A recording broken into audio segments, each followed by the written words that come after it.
All right, welcome to the Tuesday show. Oops, hang on a second. I still have my old Guilty Gear information up here. Boo! I'm Ultra David. And I'm James Chen. There we go. See, now it says Ultra David and jchensor. How's Right. everybody going? Excellent, fantastically. Yes. Hope everybody else out there is doing well. You definitely look tired. So, we're going to talk about Marvel vs. Capcom Infinite. There's news today. That's We're going to right. talk about, I guess, Ed? Yeah, I mean, I don't know. Like, there's been some weird stuff that people have been posting on Twitter, and so, like, yeah, we'll see. I don't know. Yeah. We're going to talk about the fact that there's 1 billion games coming out, and they're all good. And we already have a bunch of good games, and I don't know how that's going to go. That's pretty cool, I guess. Good problem. It's better than the other potential problem of no good games. ELEAGUE Group B we'll discuss. We'll talk about upcoming stuff, such as Dreamhack and so forth, and various other news. Mm-hmm. All that sort of other stuff. But, like I said, start off with Marvel vs. Capcom Infinite. Yes. Woke up to some news today. I was not I mean, I guess there was like a pseudo leak, and then people were like, "Oh, well, I guess some news will come out later today." There was like a French website that leaked stuff as usual, right? That's how it seems, yeah. Yeah. I don't know what their deal is over there. Let's see here. The biggest news about Marvel vs. Capcom Infinite, they actually showed a story mode teaser. Yeah. So they actually got to show that, but I don't think that's the biggest news. Right. The biggest news is that they said that this game is coming out on September 19th. Not that long from now, honestly. I mean, it's less than half a year. Yeah. It's like 5 months. Indeed. And we haven't gotten any footage. Nope. We have gotten pretty much nothing outside of what was shown at Capcom Cup. Yeah. And maybe just a few screenshots that was released today. But Right. apparently, 5 months from now, we're going to have a complete game. Apparently so. What do you feel about that, dude? It's so weird. Like, I mean, are they trying not to take any glory away from Street Fighter right now? Is that why they've kind of remained so mum about it? That's a good question. It's so weird because, like, all these other games, we got information. Like, we have all these fighting games that we want to talk about. And every one of them, like, we've had information long before 5 months Yeah, definitely. to go. And so, I don't know. It's weird. Like, I can see them not wanting to take the hype away from Street Fighter, but they're not building any hype for Marvel. Or are they just so confident that the hype for Marvel is ridiculous? Yeah. Or are they worried that people won't like what they see, so they don't want to say, That would be unfortunate. yeah. But I guess those are potential ideas. I feel like the most likely explanation is that the game's coming out quickly. Right. It's just being made quickly and it's coming out quickly. I hope that they've been working on it for a long time. I honestly have no idea. Either way, I don't have any like secret info about that. But people always think that we have. yeah, we don't. Nobody tells us crap.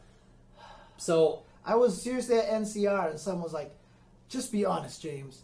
Like, you get to play everything early, right?" I was like, "I haven't touched anything." We had to almost try to trick our ways to playing Street Fighter V early, you know, at that Capcom Cup that Mike Ross and Combo Fiend played it. You know, we basically had to try to, like, get, like, some sort of, like, crafty way to play it, and we couldn't. yeah, I mean, in general, we're just in the same line as everybody else. That's how it pretty much goes. So I don't know how long Marvel Infinite has been in development. Hopefully a long time, because what I obviously don't want the most is to have a repeat of the Street Fighter V launch. And that is what I think I'm worried about most. And I can... When Marvel Infinite was first announced, I thought, surely that's not going to happen, because I know that Marvel and Disney, in many cases, they have pretty high standards, or at least they have standards for what their games need to be like. Right. Right? And so I thought that, well, okay, that means that they're going to like really hold Capcom's feet to the fire. There's not going to be any rushed anything. It's all going to look nice. There's going to be cool music, whatever. I guess I'm not as confident now, in part because of the date. Right. And what's interesting, too, I mean, a lot of people are saying some weird things in there, like apparently there's not going to be any DP motions or something. I don't know where they're so getting that was a post on NeoGAF Oh, from really? somebody. Oh, it was a leak kind of thing? Okay. Could be a leak. So it's Could not be worth talking about. total then. nonsense. Yeah. Could be real. We shouldn't spend much time on it other than to say, boy, I hope that's not true. Right. Boy, But I hope that's not true. here's the thing, right? So we already know there's a story mode. At least we already know there's a story obviously mode, there's a story right? mode. So because they showed that whole thing, I guess like Sigma and Ultron join forces, kind of cool, kind of neat idea, guess. you know, and trying to wipe out the human race and make robots reign supreme. Kind of Seems cool. like it. Yeah, all right. So like had all these things, and like you had Sigma Ultron, whatever you want to call him, blowing everybody up, and then Chris Redfield shoots him in the back, and it's like, God, I fucked up. Yeah, that was actually very cool. He's like a human, dude. Like Chris Redfield's gonna get bodied. He's got a couple of guns on him. Yeah. What's he thinking? So other than the date, they announced characters. Yes. Right. So there's a little characters list up there that. Well, some people are saying there is definitely an arcade mode as well. So, man, everybody said that the new Twitch update slows down Chrome and like. Wow, I see you trying to make it move, and it is. It is not doing it.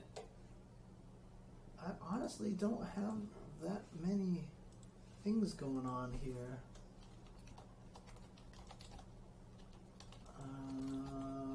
Okay, it's moving now. Here we go. Okay, so the characters that have confirmed so far are Ultron, Hulk, Thor, Hawkeye, Rocket Raccoon, Chun-Li, Strider, and Chris Redfield. Yeah. In addition to Ryu, Morrigan, Mega Man, and Captain Marvel. No, it was Ryu, Morrigan, Mega Man, Captain Marvel, Iron Man. Wasn't there one more, or was it... Because that's only 5. Was there 6 originally? I feel like we're missing one of them. But, in any case, some people are having concerns about the graphics right now. Yeah. I mean, how do you feel about it so far? Well, I think most of them look pretty gnarly. Yeah. Like pretty... not impressive at all, but that said, as we always say, when a game is quite a bit out from its release, in 5 months it's still quite a bit. Like that's not anything that's coming out soon.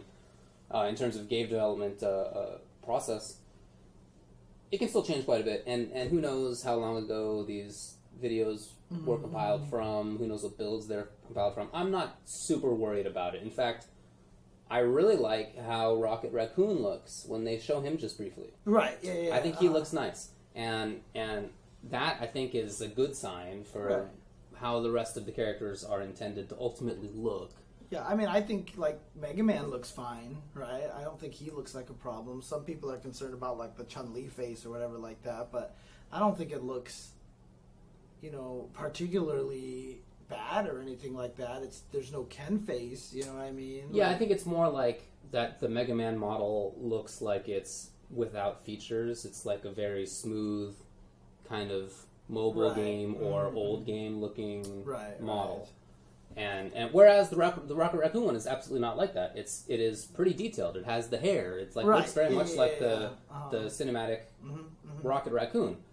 So the fact that, like in that screenshot where they show him, Mega Man's right next to him, and Mega Man is there with, you know, no features on his face. He's very bland looking. But Rocket Raccoon is very much not bland looking. So I feel like they'll figure that out. I don't think that any of this is final. And some people are saying that Rocket Raccoon was in a cutscene, but you know what? Yeah, most of the time these days the cutscene is made out of the actual character models, right? I mean, that's the way it is in Street Fighter V. Sure. It's not like it was a long time ago where cutscenes and in-game models were two separate things, right? Yeah, like, that is often true. And that is always kind of the frustrating part, because literally Ken's face model in the story mode looks fine. And it's actually the same face model in the thing. Really? It's just lighting. That's all it is. Like, somebody actually tweaked the existing game with different lighting and made it look better. That makes me sad. Yeah, like, because everyone was like, oh my god, when the story mode got revealed and released, everyone was like, oh my god, they fixed Ken's face. It's the exact same model. It's the exact same model. So that's a bummer. I didn't know that. Well, in any case, yeah, I just... given how Rocket looks, I feel like the rest of the characters will probably end up looking something more like how well he looks. Yeah. Sometimes games come out and like new characters are obviously much better looking than old ones, or vice versa. Like in Street Fighter 4, some of the characters that were earliest worked on, you could tell were piles of garbage. Blanca and Dulcim. They looked bad the whole time. Yeah. Zangief looked bad the whole time. But then other characters came out later and they looked cool. Right. They definitely looked much better. And I feel like it's maybe the reverse in Street Fighter 5. Alex is a pile of butts, but like some of the other characters, especially the later DLC, ones, right? I think that they look really good. Balrog looks really nice. He looks Yuri great. Looks really nice. Exactly. Yeah. So, anyway, we'll see how it all ends up. But I wouldn't be too concerned about the graphics or the HUD, anything like that. Did you see like I don't know if they were leaked alternate costumes, but there's like an Evil Ryu, there was a Mega Man X outfit and stuff like that. I don't even know where those came from or anything. I think those are from the website, from the. Oh yeah. Official, as far as I know. Okay. There's an Evil Ryu one that I think looks pretty snazzy. Right. You know, so. What do you think of the character? Graphics, Oh yeah, whatever. I think the one. No, that's not true because it's another Capcom character. Anyways, what do you think of the character list? Well, so I think far? there aren't many surprises in there. Obviously, Hulk was going to be involved. That's a surprise to nobody. Obviously, Chun-Li, right? I mean, look, they announced Hulk and Thor Ragnarok is coming out later on this year, so it's like... They even have Thor in they have both characters in their, kind of movie-looking garb. Right, yeah. Right. That's So, right, because no one of the surprise. Thor alternate costumes was like that Thor, and of course Rocket Raccoon was announced that he's going to be in Guardians of the Galaxy. So no surprises there. They're not big surprises. I think it's cool to see Strider back. I think it's cool to see Chris back. I think the question is, how similarly will a character like Chris play? Like having not had, Strider's been around forever, basically in terms of Capcom fighters. You can pretty much guess how he's going to play, but will Chris play the same again? I don't know. And there's definitely potential for them to go ahead and change things, right? And just try to make them something completely different. Because, I mean, Street Fighter V did that with a lot of the characters, right? So maybe they're now at this point where they're like, you know what, we don't have to make them the exact same as they were before. I think that'd be cool. However, I mean, from the footage that we've seen of like Captain America and Morgan, they seem pretty similar, right? They seem super similar. Yeah, Yes. Like, I almost felt like they were using the same animations for the first thing that we saw. Wasn't that was the sixth character that we were trying to think about, right? Captain America? Yeah, you're right. Yeah, but no, you're right. He totally uses the shield. He looks very similar. Right. And some of Iron Man's stuff looks like it's just ripped more. Like his level 3 super was like the exact same thing. It felt like the same super animation, same camera angles and everything. And see, that's the thing that was concerning me, because when I saw that in December last year, I was like, okay, this is still early, so they'll probably change these animations or something like that later. The game is coming out in 5 months. Yeah. Well, if you think back to Street Fighter V, a couple of Ryu's normals ended up looking different than they were in some of the pre-release videos. So, again, I don't know. I guess I'm not too concerned about how the graphics look. I feel like that'll get buttered up a bit. It's just, to me, the question is, will the rest of the game, will it avoid what happened with Street Fighter V? I hope Will so. it have a better launch? So. That's, to me, the biggest question, and I guess the fact that it's coming out in 5 months doesn't give me, like, a ton of hope. Right. In terms of gameplay and other online modes and whatever. I mean, we'll see. It's interesting because, if they are going to do simpler inputs and stuff like that, and if the game is not going to be assist-based, or something like that. They said the gems are supposed to be the new assists or something. I'm just curious to see how is it going to feel like an old Marvel game, or is it really just going to feel more like TVC? It really doesn't look to me like it's going to feel like an old Marvel game. Right. It really does not. And that's fine. That's fine. If the gameplay is still good, that's fine. 100%. It's like that's just what happens. Games feel different when they move on, unless it's something specific like Tekken, which they just want it to feel the same most of the time. Yeah, I'm not even sure that's. I feel like specifically Capcom games differ a lot. Yeah. Street Fighters differ a lot. Marvel games differ a lot. Injustice doesn't differ a whole lot. MKs don't differ I feel like that's not necessarily true with other devs, but definitely is true with Marvel and Street Fighter. Even Marvel 2 to Marvel 3.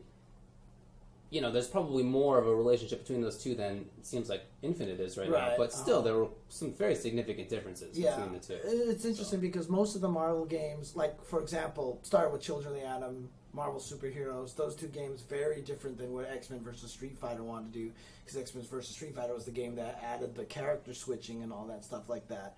And then that was similar to MSH, but then MvC was a little different because that was because Marvel Superheroes versus Street Fighter added assists with your other character, but it was really limited how you could use them.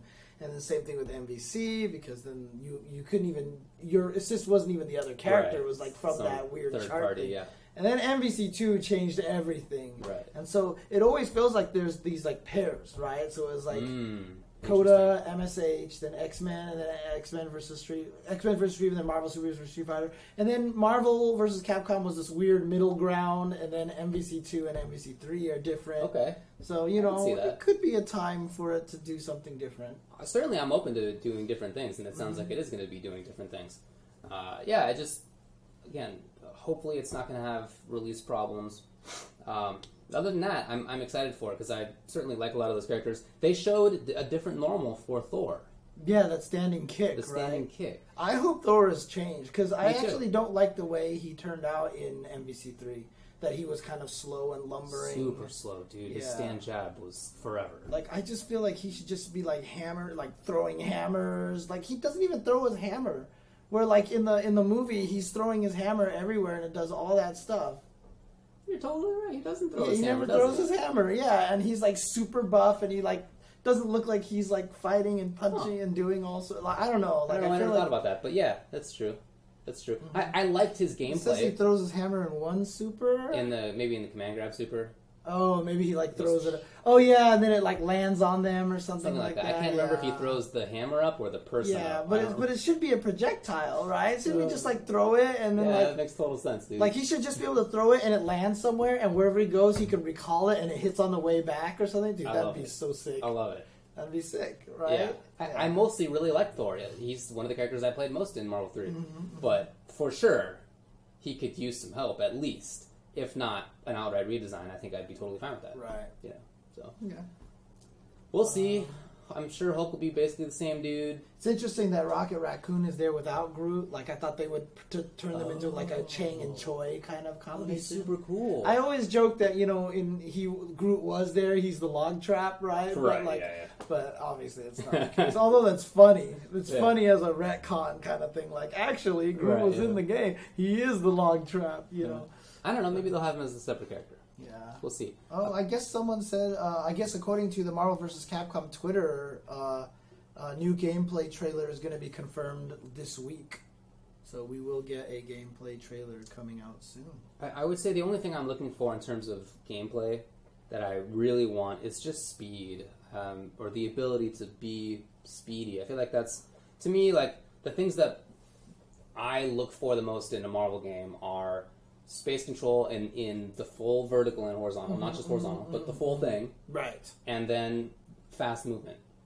I feel like those two are like the super important, like the deep DNA kind of things, and that's it looks like there's not really the super jump height, at least in the earlier trailers, and for the speed, I just hope there are like fast dashes, or like we figure out how to do plink dashes or whatever again. Because honestly, if it doesn't change much from what it looked like in the first gameplay trailer, it might actually feel a lot like Uniel. You know, because Uniel just has a double jump, and it doesn't really scroll the screen too high or something like that. So I guess I could see that, and it certainly does look like Street Fighter Cross Tekken to at least some degree, you know, in terms of how they're two characters. And I don't know, man. We'll see. Hopefully we'll get a little bit more info on this, and it sounds like we don't have that long to wait until we're actually playing the game. Yeah, I know. 5 months. And I guess later on this week we will get a new gameplay trailer, so get ready for a lot of whining on Twitter. For sure. Just say that. I don't even know what it looks like. No, I don't know anything about it, but people are going to see it. They're going to be mad because it's just the way it is. That's for sure. It's just the way that it goes. Like, I tried not to be mad about the down-downs replacing Dragon Punch motions on Twitter earlier, because obviously it's just a rumor. And so I just tweeted. Oh, is that what they said is going to replace it? It's down button. Yeah, down button rather than drag and punch motion. Oh, interesting. That's the rumor. I don't know. Dang, even more shortcut, dude. To me, that's not a shortcut. Yeah, it's actually harder to do. Because, like, you're walking forward, you want to uppercut, now I got to do this instead, right? You played She-Hulk for a while, didn't you? Didn't you mess with that character? I mean, maybe not that much. I messed with most characters. I hated doing run combos. I hated doing down as, like, the runs start, and then you do another action. Okay. And if I was in level 3 X Factor with that character... good luck controlling that and doing downs fast enough. It was just very annoying to me. Anyway, I tried not to be like too negative about it because it's just a rumor. So we'll see. But if that is ultimately what they do, yeah, I'm not happy with that. Yeah, we'll see. I mean, down has existed in a lot of other games as well as a code, right? I mean, even before Third Strike, all the universal overheads were down and a button. That's true. And then again in Street Fighter 4, that's what it was for Hugo. And certainly NRS games have. Which one was Hugo's down move? Down medium kick. Oh, that was the universal overhead. That's right. Yeah, yeah. Okay. Yeah. So it's not like it's some new move. I mean, like if they just left it as a Street Fighter shortcut, down forward, like I think that would even be easier because then it's easier to wiggle the controller. Yeah, if that was like officially the. Yeah, because down I feel like is harder than the shortcut wiggle. Right? It definitely is, to me at least. Maybe you can. Maybe you can go, and it still comes out. Who knows? Who knows? We'll find out. That same person who on NeoGAF posted that said that people would not be happy once they found out about like rest of the gameplay mechanics and whatnot. So, look, I don't know if that's real at all. You know what? We'll see. It's a secret Capcom person saying all that stuff. So when it comes out, everybody like, wait, this is cool. You know? Yeah. Setting the bar so low, you just walk over it and everybody's happy with it. Yeah, maybe. I don't know. Yeah, anyway, sure it is a pad era now. Okay, that's probably it for Marvel Infinite. I suppose. Well, I mean, the one cool thing is, did you see like that? They had like 2 special editions. They had like the special edition, and then they had that crazy edition. They had like the 4 statues and everything like that. The statues actually look kind of cool. I'm a sucker for that stuff. You gonna buy it? I mean, like, I buy it, but I'd be like, "Hey, Capcom, you know." Yeah, good luck, come buddy. on, we're your favorite. How about helping out your favorite commentators here, man? You know. Hey, that'd be great, dude. Don't hold your breath for that one. Man. Hasn't worked in the past, but we'll see. Yep. Okay. Yeah, Rise of the Hitbox for sure. If dude, downs become a big deal. I've been like yesterday I played online Street Fighter and I'm just dropping things like you can't even imagine that I've never really dropped before. Huh. But there was one time like I literally tried to walk to the side, but the joystick had rotated in my lap, so I was hitting offensive crouch. You know how that stuff happens, and I'm just like, maybe it's just time. Maybe it's time to do the hitbox. The hitbox has been the best for like 5 years. Yeah, I know, right? And hey, the old man hands, like. No, you'll figure it out. It's not that hard. But I'm just saying, like, it's messing me up on the joystick and stuff like that. So, like, maybe it's time to go to the hitbox. So. I think it'd be a great idea. Okay. But Marvel Infinite. Yep. Some news. And then the other thing that was leaked, I guess, today by Sony Play. It's interesting. So, a thing popped up on the PlayStation Store saying, buy this thing, and, like, it comes with all 6 characters, which include Colleen, Akuma, Ed, and 3 other amazing fighters. Yeah. And so, was that leaked? Was Ed leaked? Probably. Yeah, seems probably like he's going to be one of the characters, but the question is he really going to be the next character? You know what I mean? Because the weird part is, I saw someone tweet, Ed is not the next character. Smiley face with shades. Oh yeah. Yeah, but I mean, it was like just what it was Alucard, and like, would he know like extra information? I don't know, man. Maybe. Because if he does, then he has more sources than we do. Yes. Because we don't know anything, dude. We Correct. don't know anything. So maybe Ed. I mean, look, a lot of people predicted Ed was going to be one of the characters, right? What? Who's Ed? You didn't play story mode. No, I didn't. So, yeah, I'm sorry. So in Street Fighter 4's ending for Balrog runs into this little boy with like bandages on his head, and like he takes him in or something like that. And then in the story mode, turns out he's Ed. And he has like Shadaloo powers, and he looks like Eminem because he's got a hoodie. But a lot of people joked about it because he was Balrog's friend, and his name was Ed, and so everyone made fun of PR Balrog because Eduardo and stuff like that.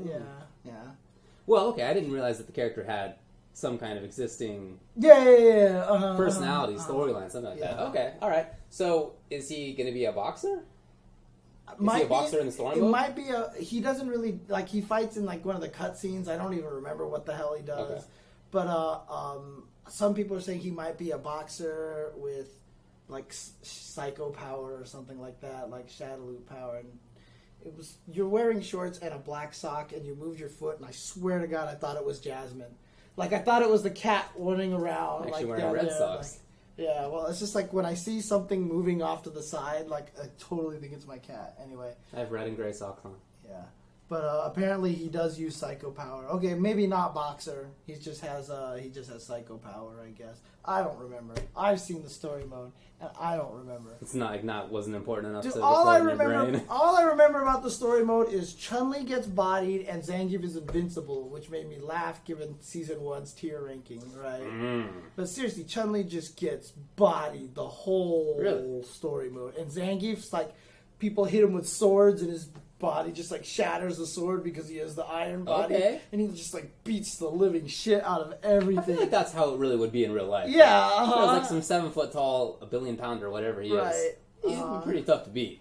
Yeah, but So anyway, Ed, maybe happening. Yeah, I mean, it's unfortunate. Dude, Capcom cannot figure out how to keep leaks going around. The reason I didn't know, I guess, about Ed's background is that when I saw that there was a leak, I didn't look into it. Oh, yeah, for sure. Because I'm over leaks, I guess. I don't know if that sounds like very uppity of me, but I feel bad when there's a leak. Like, I feel bad for people in Capcom. I feel bad for whoever screwed up at whatever website that released it early. What's happening to them, dude? I don't know how that always is, but I just think it kind of sucks. And it doesn't... I feel like it doesn't make me any more excited. I'm not now more excited knowing that Ed is coming, because I don't know crap about this character. Right. Even if I knew that he was the Shadaloo used whatever. Right. It would have been cool if he came out... I don't know that. With all the information at the same time. Exactly. Right? What does he do? What's his gameplay like? Like, that's the kind of stuff that gets me excited. Right. Not he exists. So, I don't know. It doesn't do anything for me.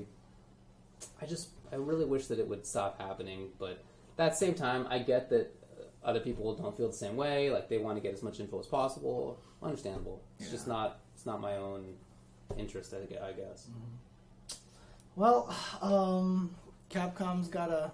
Dude, all I do is for some reason I've just had my TV on the tennis channel all the time, so I've just been watching a lot of tennis recently. Okay. And they always have this infomercial where this guy like saws a boat in half and like tapes it up with this flex tape or something, and like you can like have leaky buckets and you can like put flex tape on there and like fix those, and it like doesn't matter if it's underwater. Capcom needs to get themselves some flex tape, okay? Let me tell you right now. They need some massive amounts of flex tape. For sure. Because this is just... It's an ongoing thing. Yeah.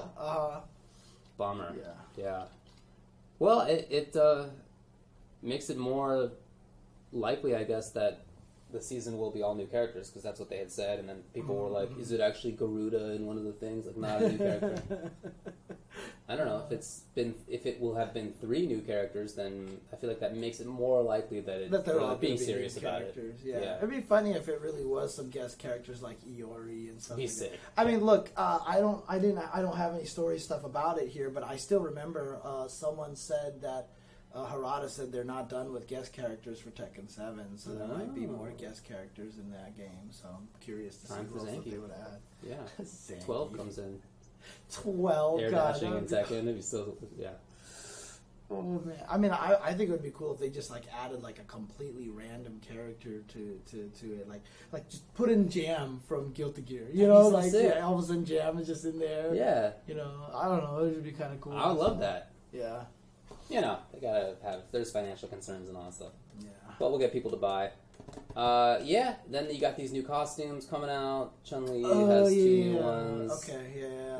I guess we could talk a little That's bit whatever. about that. One of them it was coming out today, right? Because the new stage and the Thailand stage. business costumes, I think, came out, right? Yeah, Is that business what it was and today? school. Yeah, business and school, and then they also announced the DLC Work and pack. school. Something like that. Yeah, work and school. That's Yeah. what it was. But then they also announced the new the CPT support one Right. with the Ken and Ryu in the outing clothes. And then someone pointed out that there was this old artwork from a long time ago, and I saw that. I was like, I totally remember this picture remember from it like too. 10 years Yeah. ago, and it was literally those costumes. Yeah, I think from that's that, very which is cool. cool. Now, the interesting thing is, the new Thailand stage, very cool looking, could maybe be banned again. Yeah. So apparently, the background music for that stage has some singing of some of the verses from the Quran. That doesn't seem like a very good idea. And that is a complete no-no to their religion, that you cannot do that. And so a lot of people have actually been tweeting me, telling me that this is... Is that considered offensive? I don't know. Yeah, enough. according to the guys that tweeted me, that's considered offensive, is to Bummer. put quotes of the Quran into music or something. They said that it happened to another game recently, man. and so I don't know if they're going to have to patch the music and fix Like that. in Arabic? I don't know. I haven't heard it yet. I On haven't a Thailand downloaded it yet. stage? That doesn't... Well, Yeah, what happened with Ocarina of Time, that's what I've heard it happened What? before, yeah. Ocarina? I don't know. Okay. I don't know. But yeah, so... Well, that's weird. So I don't know if I they're don't even going know how to change it. respond to Because that. remember, I That's mean, so- like that is such a weird story. like if you think about it, remember they killed the Magneto costume from Marvel vs. Capcom 3 because it was culturally like offensive. the Spanish... Yeah, it was King or something? Yeah, something like that. Yeah, so they killed Forget what that it one. was, yeah. So I don't know what's going to happen. So Bolero of Fire says? they said it was the Temple of Fire. Apparently, Oh. that dungeon had that music. I'm going to listen to that later. Yeah. All right. Well, I mean, I don't even know what position I would take on that. It's just such a weird thing to happen. I feel like I'd have to like sleep on it. It's like so absurd. Why would you have that in the game? Right. I don't understand that at all. I mean, Japan is not. It's not even like Oh wait, they didn't pull it because it was culturally offensive. The King of Spain literally demanded it, or they would sue. genius. Okay, well, shout outs to Hanzo. Yeah, thanks, you for Hanzo that Gonzo. information. I guess that's true. Yeah, it's just like very bizarre. Even on top of cultural concerns. Like I get Japan is like weird about the stuff comparatively. It's like they don't care Yeah, as they're much. not good. Who cares? They're not good at I get it. the racial sensitivity. That said, for sure. why for a Thailand stage? Yeah, I know, right? Was it just like What's they thought that it would about? sound cool, and they just like threw it Here's in some there? other language. Yeah. Any other language will do. Any other text will do. What? But then I'm gonna have to listen to this.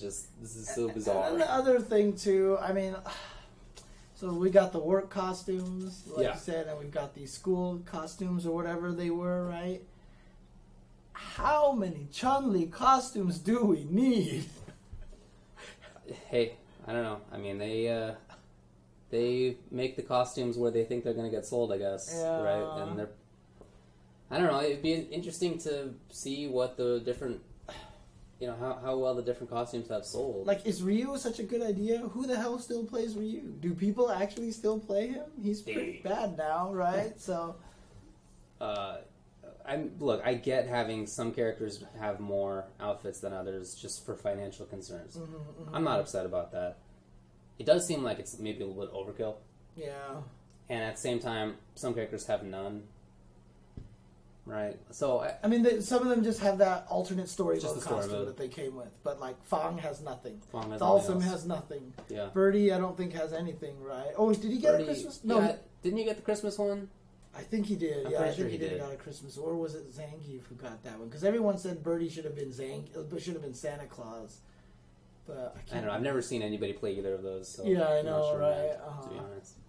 Oh man, yeah. Yeah, that's true. Who plays Chun at this point in time? So, I mean, look, some of the costumes are nice. Birdie has nothing, people are saying. Yeah. So like I said, I've never seen him with another one. Like the jury school costume is kind of neat. You know, and the funny thing is, like, when I saw the school costume for Chun-Li, I was like, I approve, because girls with glasses. We talked about this last week, right? And then the work Chun-Li came out, and it was Chun-Li with glasses. And I was like, you've done this already. Like, I don't know. I'm with you, man. I think it's weird. I think it's overkill. But maybe that's where the money comes from. Kazunoko gave Nikali a new costume. That's right. So, come on. That's right. Yeah, Nikali has that one. It's kind of crappy, but hey. Yeah. And they did say that NuckleDu's costume will be revealed later. It hasn't been officially revealed yet. So yeah. Oh yeah, there's the Mika one. She has pom-poms. Okay. I feel like that costume is going to get banned. Yeah. You can unless you take the pom-poms off. That's right? the question. Right. I mean, they literally said in the announcement, yes, you can take the pom-poms off. Okay. So I'm assuming you have to hold up in those 4 buttons there to do the alternate outfit, just like all the other characters. Oh, right? no, it's just like she comes in with the pom-poms and then she lets them go? No, I think the things state that she has them on by default and you can take them off. Like I'm guessing by holding those buttons. I guess. If that's the case, that costume is 100% being banned. Because if her hands are covered by giant circles, you're not going to be able to see the tips of her hands. Yeah, it seems pretty dumb. Like, I just don't think that that's going to work. Yeah. Right? Some weird news out of the old Street Fighter V tonight. Some weird news. Yeah, I don't know. Marvel Infinite. Yeah. Cool. All right. Well, anyway, Ed's happening. Whatever. Okay. We'll see if any of that stuff's real. All right, then. You want to take a break? Yeah, let's take a break. When we come back, we'll talk about this crazy slew of games that are coming out, and it's quite exciting and terrifying at the same time. So, be right back, guys. Oh, actually, before we go, there was one thing that I wanted to state because someone corrected me on a YouTube video a while ago. Yes. And I remember that Korea versus Japan event that Momochi and Chocoblanca put on. Yes. That 15 versus 15. And during our show, I talked about how it was a 15 versus 15, right? Well, some guy on the YouTube channel actually responded and said, like, you know, there was apparently a 15v15 tournament before, and it was hosted by Spirit Zero, like Team Spirit Zero, which is like a Korean group, right? So they did this one again. Oh. And Choco and Momochi just kind of tagged along and helped with it a little bit, but it still was their project. So I kind of unfairly gave credit to Momochi and Chocoblanca for putting on that event. So yeah, I that's what I thought too. But okay. Yeah. So there you Good go. Just wanted to make a correction on that one. So Indeed. I promised them I would do that. So okay, cool. Now we will go to break, and now we'll be back.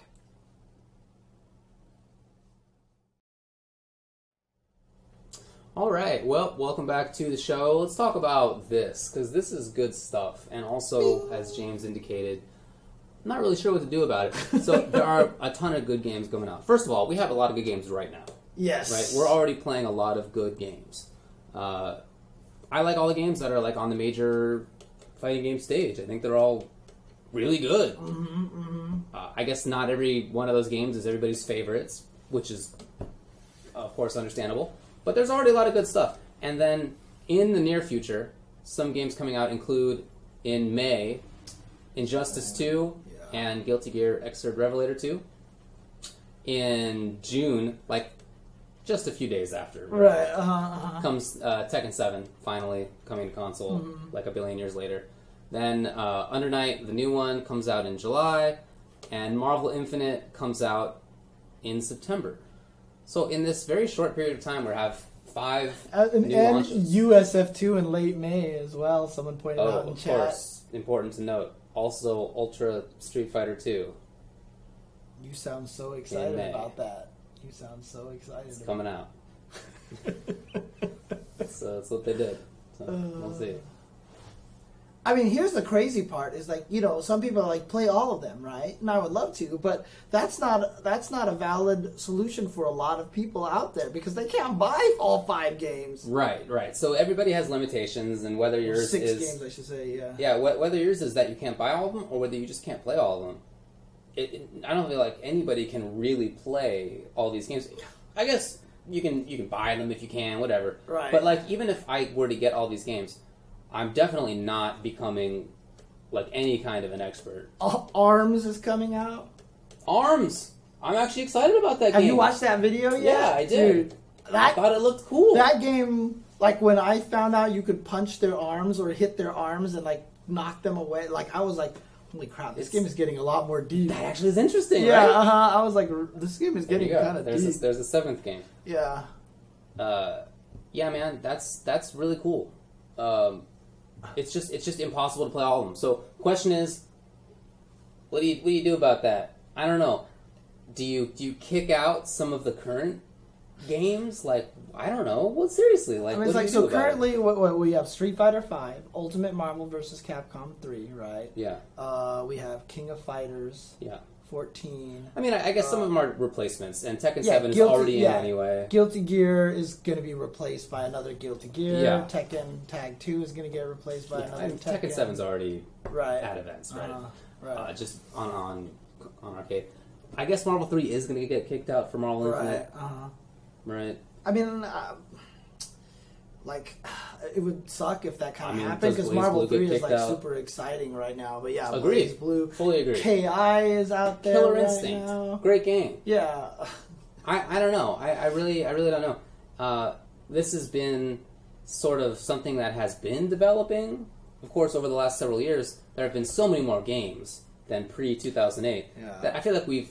Mortal Kombat XL is still out there. Oh, is that going to get replaced by... Is it ready? Oh, it's already dead. Yeah. You just don't believe. No, I have no belief at all. I am sure it's dead. I love the game. I wish it was not, but I'm sure it's dead. Right, okay. So in the past, I mean, there have been periods where there have been like a ton of good games, but not like this many. I feel like this is pretty much unique in terms of how many good games are coming out at the same time. Okay, here's the thing. This is definitely not unique in the terms of number of fighting games available to play at the same time. But we are in a different age where these games are actually balanced and competitive. Like, because games a long time ago, it's just like, here's your game, and you played it and you're like, holy crap, this is not balanced at all. And then you just dealt with it. I guess that's a good point. In like Super Nintendo days, there were a ton of games, and they were almost all garbage. Freaking fighting games, dude! There were so many fighting games. I remember DC had a fighting game, and it was still like, it was like Batman, Superman, and all those guys. And the thing about it is, like, every fighting game copied Street Fighter, right? But in this game, you couldn't cancel a single normal move into a special. And if you don't realize how much that changed fighting games, that glitch that people found. Yeah. Because when we first played Street Fighter 2, no one did that. Yeah. That didn't exist, right? And so people were just doing roundhouse. Sure. Or short. Re-dizzy, you know, and stuff like that. Guile, jab. Okay, now I got the re-dizzy. I mean, those are literally all we could do. But, like, what a game. When people started finding out you can cancel thing, like, you can't even imagine how much that changed everything. So when you play this crappy DC game, you couldn't cancel a single thing. I was just like, this game is garbage. Yeah, it sounds like garbage. Oh, man. Yeah, there was a lot of that. But you're right. Nowadays, effectively all the games, are good and balanced. Like, are they perfectly balanced? Maybe not, whatever. But they're, reasonably well balanced and competitive. In fact, I almost feel like that makes it tougher. Yeah. Because all these games are going to get... Almost all those games are going to get updated. Definitely Street Fighter is getting updated. For sure Injustice is getting updated. Rev... I guess it's Rev 2, so like it's really just Rev that's being updated itself. It already is an update. It really is. Under Night, probably not. I mean, there might be like a new Under Night, but it's going to be 3 years from now. You know what people said, though? No, see, here's the thing, right? Under Night has to get a new version out pretty soon to make the console one outdated and basically sit in the arcade for like another 4 years, and then we'll finally get that one. So We're almost guaranteed a new Unio coming out soon. Yeah, I feel like Marvel Infinite will probably get patches and stuff. Yeah, of course. I feel like that's probably the case.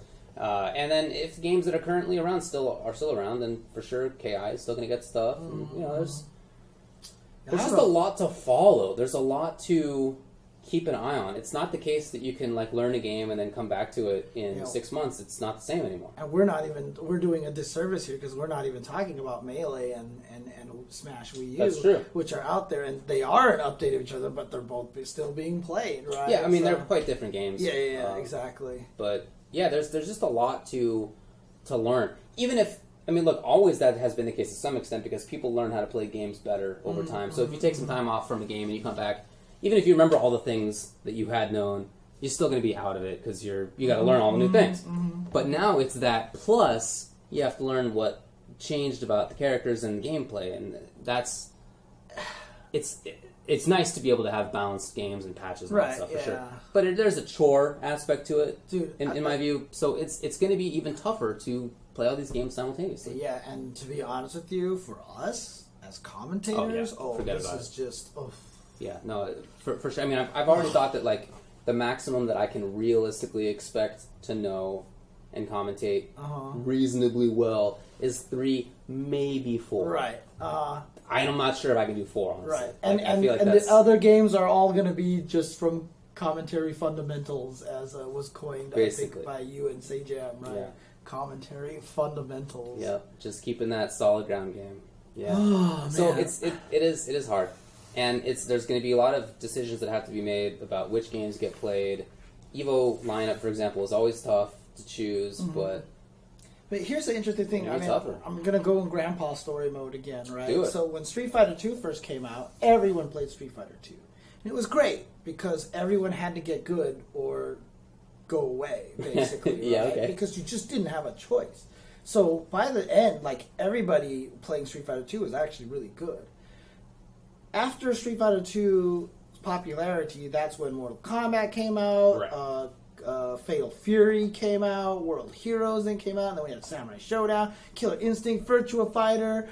All these fighting games came out, right? Yeah. What that ended up started doing was diluting the player base, right? So it became this one thing where it was just I can't win at Street Fighter anymore, but I can win at KI. Street Fighter sucks. KI is the best fighting game. And so it kind of diluted the player base. You know what I mean? So I'm scared, could that potentially happen here? And look, the fighting game community already has to deal with enough garbage of cliquism, your game sucks, blah, blah, Smash is not a fighting game, anime players are weird, and stuff like that. We already have to deal with that crap, which I think is garbage, but I just, with all these games out here, I just don't think it can sustain that way. I really just don't think, and some games are going to get left behind, and it's I think sad that's to probably know. true. It's sad to know, and so I'm wondering if we might be hitting a repeat. People are rumoring now about a P5A, right? Because Persona 5 is existing, and in fact, I don't remember if I have a link for this, but they said that so there was a Persona music game that came out, and then P4A, right? Apparently, the websites for a P5 version of the music game and the fighting game were reserved. Now that always means nothing because it could just be them just holding it just in case, right? But maybe that does mean something. So yeah, I hear you. There's a lot of stuff. From my end, I think, for sure I'm going to play Street Fighter and commentate Street Fighter and Injustice. Because those are my two, I guess, favorite devs pretty consistently. I don't know about the rest. I would love to keep playing and commentating Killer Instinct because I really enjoy it. Right, yeah. I don't know if that's going to be viable. I would love to learn Tekken again because it's been a decade. Yeah, I would like to learn it because I just never learned Tekken. Yeah. It'd be nice to actually finally get to know how to play that game. Absolutely. I think that sounds really cool. Already, I've made the decision that I'm not learning Guilty Gear because I honestly, if it was Street Fighter, even if it was Street Fighter and Injustice and Guilty Gear and nothing else was out, for sure I would play Gear because it looks like a really fun game. It looks really interesting. I get it. I just don't think that I can realistically spend the time on it. to learn it while also playing and learning other things that I also want to do. So I'm already in the situation of I'm not paying attention to this one, even though I probably would enjoy it. It's funny because like Guilty Gear is probably my version of your Injustice. Like Probably I definitely want to keep going with Guilty Gear. It's just whether the anime community will accept me as a commentator, right? That's always the tough part there. Believe me, man, I hear you. I know how it is. But Injustice is another one I want to keep up with. Sure, you played Injustice 1. But it was the patches that... I remember. The patches drove me out of that. You know, even 100%. MKX, like, someone was like, oh, I had... Like, I was talking about it, and someone was like, well, I have these guides. I'm like, dude, I had this pretty sick Ferrotor when the game first came out. And I was just like, I couldn't keep up with the game because it just kept getting patched, right? And then MvCI, I definitely want to do commentary for that game, For sure. you know? But then Uniel ST, like, how could I not do commentary for that game? And I love the previous Thunder Night. It was great. And I was even talking to Meta Abe and Gibby about, like, learning KOF because they say they need more KOF commentators and stuff like that. And there's just too many. There are. There were just too many. So I guess realistically, I expect that my stable will be Street Fighter V, Injustice 2, Marvel, and then something else, man. I don't know. Something of Tekken or KI if it's still around, or I don't know. Yeah. Under Night, I don't know, man. We'll see. It's going to be a tough decision, but I guess it's better to have this than to have what we had 10 years ago, which was nothing. Right? You had to import anything that was happening. To CVS 2. Oh, it was CVS. God, what was that weird upgraded version of CVS? Oh, for the GameCube or So it was something? Dreamcast. No, there was the Dreamcast one. There was CVS. Then there was this weird one where they added Dan and Joe. To CVS, and then CVS 2 came out. I don't even remember that. Yeah, there was this weird, like, CVS upper. I don't remember what it was called. Never even heard of that. Yeah. I mean... No, not EO. Not EO. Okay. Yeah, it might have been Pro. Yeah, I think it was Pro. Never heard of it. Yeah. Back then, basically we only played old games with the exception of Gear and Tekken, but you had to import Guilty Gears. Yeah. And Tekken's came out like pretty rarely. So. I remember at Evo, like the Guilty Gear community had to band together to bring like 4 Japanese PS2s so we could play the updated version of Guilty Gear because no one wanted to play the most current one released in America. So basically, Wizards like we don't have access to like all, and the community got together, and even back then, 4 consoles was enough to like try to run the tournament, which is crazy, but. Oh, man. Anyway, we'll see how it all goes. Yeah, what if that Fighting EX Layer game does come out? That new EX game, dude. Yeah. Or what if... Eternal Champions with the chicken and the senator come back? What if Riot's game drops? Oh, my God. That is going to have the... If that is a true fighting game, and that comes out, and they make like a League of Fighters game or something like that, that may take over everything. Yeah, I really hope not. That could happen. It could happen for sure. You could have the publisher backing, you know what I mean? So they got a lot of money, and they got a lot of people playing their current game. That's for darn sure. Yep, that's right. Teaklol. 2007 was 10 years ago. Yeah. Yeah. That's why when I was talking about me playing Tekken 10 years ago, then I was like, actually a little bit longer than that. That was like 2004. Just 13 years ago. Oh, boy. Man, maybe it was 2003 even. I don't know. It was quite a long time ago at this point. All right. Well, anything else to say about this? I'll say the same thing I said on Twitter. It is an amazing time to be a fighting game player, and quite possibly the absolute worst time to be a fighting. So much good stuff. Because look, they're all gonna be great. I don't care what you guys say. I don't care what loyalties you have, and you're gonna be like, "This game's garbage. My game is the best." They're all gonna be great. And all of you are going to be missing out on some amazing games. Yeah, like 100% you are missing out on some amazing games by at least enjoy watching them. Like dude, like you know what? I still to this day know nothing about Pokken. Oh, Poken's a good game. I have the game. It's That's still right. sealed Pokken. upstairs. Yeah. I never opened it. I never played it. Oh. I still have no idea what's going on when I watch it. I just never had the time to learn it. It's a good game, man. I really feel like that's one of the more underrated games that have come out in the last few years. I agree. It makes me sad. It makes me really, really sad that I never learned that game. Yeah, it was definitely fun. Oh, man. People are still playing it, too. It's not dead. Yeah, for sure. So. Yeah, the netcode was ridiculously good. Your game is over. Want to find a new match? Yes, 10, 9. You found a new match. That's really how it was. Yeah. Alrighty. Okay, we'll be right back, guys. We'll be right back.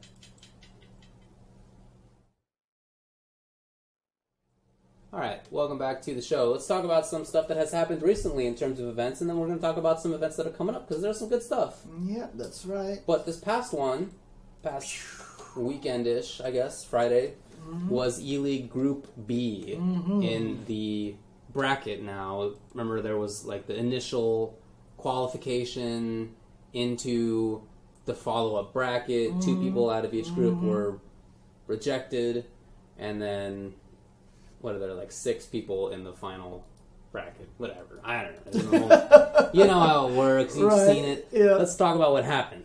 All right, so the people who made it into this bracket, the 2 people who were the highest, who were already qualified in here, were PR Balrog and Snake Eyes. So they were sitting pretty in the later rounds. Right? They were. And so the 4 people who had to fight each other a little bit earlier were Eita and Daigo, and Justin Wong and GamerB. Correct. And this was a double elimination tournament. So it started with Daigo versus Eita. And I know they played each other again later on, but Daigo won this one. This was not where he had the flash kick of death on the crouching medium. That was later, right? Okay, but Daigo took it over Eita, which was, I think I might have missed this match, but I saw all the rest of them, so I can't remember exactly what happened in that match. Yeah, I don't know, but I watched it. Okay. Daigo won. Yeah, so Daigo was able to take that, and then GamerB went against Justin. And look, I can't mince words. Justin does not look strong in this game at all anymore. GamerB pretty much steamrolled him. Buttered him. Yep. Yeah, steamrolled him. And then, of course, Justin and Eita then had to play in the loser side, and Eita kind of steamrolled Justin. Justin even tried Chun-Li for a little bit, and it didn't really work out for him. Yeah, on the website, so there are the scores. Oh, okay. Daigo beat Eita 3-0, GamerB beat Justin 3-0, then Eita beat Justin 3-0. Yeah, there was a lot of 3-0s at the time, and it's frustrating because I watch it and, like, I just don't feel like this game is starting to go down to what Justin needs to do, and I really feel like he needs to play. I actually feel like he's kind of in weird, similar situations that I'm in right now. It's like we play the game so careful, so honest. We want to condition opponents, and the best players in this game are the ones that can't be conditioned, you know? Dude, I gotta tell you, I really think that Punk wins with footsies and, like, traditional play. I don't think he's some zany guy. Like, I feel like he is... super good footsie player. Well, what I just mean, yeah, his footsies are good, but when he knocks you down, he's able to go through his cycle of options super well. Yeah, and when you knock him down, his wake-up option is so vastly different. I mean, like, Chris G was even talking about it today at ESL. He was like, Knuckle Dude woke up with crouching medium kick into overhead at NCR. Like, he literally woke up with Guile's target combo. Yeah. He was like, why would you ever do that? And it worked. He killed the opponent with that, you know, and that's... Beat shimmies, right? Yeah, I mean, I guess, but, like, that's the thing. Those players are good at that part of the game. That's all developing, which is all 70% of Street Fighter V right now. Like, that knockdown game is so much of it. And Punk also has the most amazing... crouching medium kick into Tenko confirmed. He does. That thing is ridiculous. He absolutely, his reactions are very, very ridiculous. Strong. Absolutely. But no, Justin is having some problems. But I honestly feel like he should switch to Laura or switch to Mika and just play a character that is completely antithetical to whatever that is that he wants to do. Okay. And so he can kind of learn that aspect of the game. I like it. And then go back to Chun-Li or go back to Karen. And then maybe that'll help him. Punk obviously has the better combos, too, than Justin. Yes. Because Sejam was talking about this. He's like, whenever Justin whiff punishes you, it's standing medium kick or standing roundhouse. When Punk whiff punishes you, it's fierce into Tenko into EX, and it's just like you just lost all your life. For sure. No, it's yeah. Whatever it is, I'm sure that Justin has the ability to get back to a high spot, and I hope that he does so. Well, continuing on in the winners bracket, Daigo went against GamerB, and actually against most of the people's predictions, Daigo ended up beating GamerB. I was surprised as well. It's 3-1 for Daigo. Yeah, so he moved on to face Snake Eyes, and then because Snake Eyes had the highest record in that pool, right? And I think he had the second. He had the second highest. So did they do this wrong? Did they seed them incorrectly? No. So. Oh, because they want the best player to play the guy from the losers bracket because he has an either. Right, okay. So Eita then fought GamerB, and Eita beat GamerB. Also surprising. Yes. But Eita was doing really well. Look, Eita is the guy if you're talking about wild men. All right.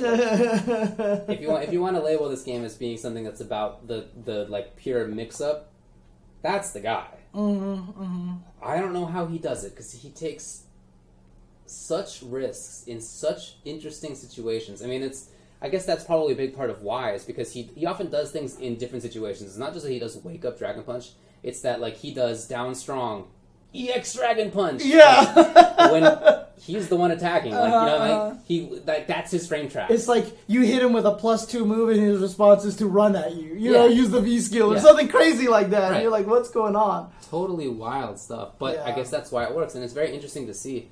It's just I really thought that GamerB would have control, because I feel like Bruce is good at controlling situations. Like he can definitely go nuts too, but he's I think good at control. But he got 3-0'd by Eita. And then of course on that side, so Eita then moved on to go play PR Balrog, and PR Balrog took out Eita. Remember it was pseudo close. It was like 3-1, right? 3-1. So PR Balrog, I went 1-1, and then PR Balrog was able to take it at that point. And then on the other side, Daigo went against Snake Eyes. And look, Daigo owns Snake Eyes' soul. 100%. Oh, yeah. I just don't... Snake Eyes cannot fight Daigo for some reason. Cannot do it. He cannot do it. And Daigo... And even... He did the exact same thing he said at Capcom Cup. Remember? Capcom Cup, he was like... I didn't practice against Zangief. Why do I need to practice against Zangief? We're like, you're making a mistake, Daigo. And then he just like mollywopped Snake Eyes. And then in this tournament, he's like, I didn't practice for Snake Eyes, whatever. And then he mollywopped him here again. Yeah, he said that, I think this was him, that he just had to practice for that 4-person tournament at the start to get into the later rounds. Yeah. And then he was good. Yeah.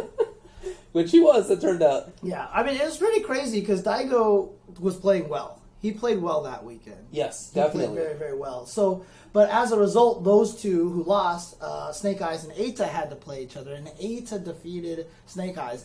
Which was weird because in the pool, Snake Eyes bodied Eita 3-0.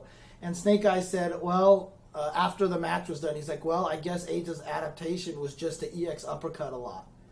Because Snake Eyes just ate every EX uppercut. He did. But it's like you said, he just put them in the weirdest places. Just weird spots. It's not just wake up and stuff. It's weird spots. Yeah. And then, of course, PR Rog had to go up against Daigo in the winners finals, essentially. And Daigo, he's always kind of had a demon in PR Rog. It's true. And it looked like Daigo was doing well, but then, because I think PR Rog won the first one, then Daigo came back and won the second one. I think so, yeah. But then PR Rog won 2 in a row, is it? So it was 3-1? Yeah, so PR Rog now has qualified into the finals. I felt that was such a good draw for PR Rog. Yeah. Like, if Snake Eyes had beaten Daigo, maybe a different story for PR Rog. Right. You know, I think, if I recall correctly, Snake beat Rog in the group. He was the only person to do that. Mm-hmm. The way PR Rog was playing, I still feel like he probably could have beaten Snake Eyes. Or at least it would have been close. But once I knew it was Daigo coming in against PR Rog, I thought that was, like, a pretty safe bet for Rog in terms of... the history, like you said, but also the character matchup is quite bad for Daigo. So then Daigo got sent to the loser side where he had to reface Eita, and that's where he crushed Eita's soul with the most soul-crushing EX flash kick out of nowhere, where Yeah. Eita walked up and did crouching medium kick, and Daigo's like, nope, Ume flash kick. Yeah. And even Eita afterwards, like the video footage of him was just like he was like, why would he do? Like he was like almost in hysterics. You know what I mean? So man, so Daigo ended up moving on. Daigo's always been that guy. He's always had the Ume Shoryu. Right, but It's not like he's like some. Obviously, he has great footsies, yada yada. But that's not his sole game. It never has been. He's always been willing to do the wild stuff too. I feel like he's kind of done it more because I remember in the pool play, everyone kept making fun of how often Daigo would just flash kick out of nowhere. He did. And honestly, I really just feel like that's Daigo's read of the game. He's like, you know what, playing as solid and logically as possible is not working. You have to kind of do some craziness in there. And I feel like that was the adjustment he made, and I feel like it was a proper adjustment. I mean, he's qualified out of Pool B, so... Nice work. There you so go. that means that it's PR Og in winners and Daigo in losers. Yep. And ultimately, there's going to be an 8-person bracket comprised of 2 people from each pool. Stop scrolling. The first one, Group A, was, if you recall, Punk, winners, Momochi, and losers. Right. So Punk, Momochi, and then PR Balrog, Daigo. Pretty good 4. Seems like an agate. I mean, Pretty good 4. U.S. Japan, and I have a funny feeling that could probably... Well, Let's see. because the Japanese players don't exist in the other pools. Yeah, right. I think you're right. Right, No. In fact, Fudo is in... Oh, that's right. Fudo was in the Yeah, one of the Fudo other and ones. Wolfkrone in Pool C, and then Group D. Well, there's a lot of other players in that, but they're the ones in best position. And then Phenom and Knuckle D were top 2 in Pool D, but Luffy, Reinhardt, Christatarian, Xiaohai are also in there. Right. And in Group C, Fudo, Wolfkrone were top 2, but then also Sien, Tokido, MOV, F-Champ were also in there, which that I feel like that pool could go anywhere. Right. That is such a ridiculous lineup of players. Holy crap. Yeah, but there you go. PR Balrog, Daigo are in the finals, and Nice. yeah, Congrats. exciting times. Alrighty. Well, that's all from the past weekend, I believe. Yep, exactly. I mean, to be honest with you, there's not a lot of excuse me. Well, I mean, I guess we could talk about the coming up weekend, right? Yeah, let's do that. So Dreamhack Austin is this coming weekend.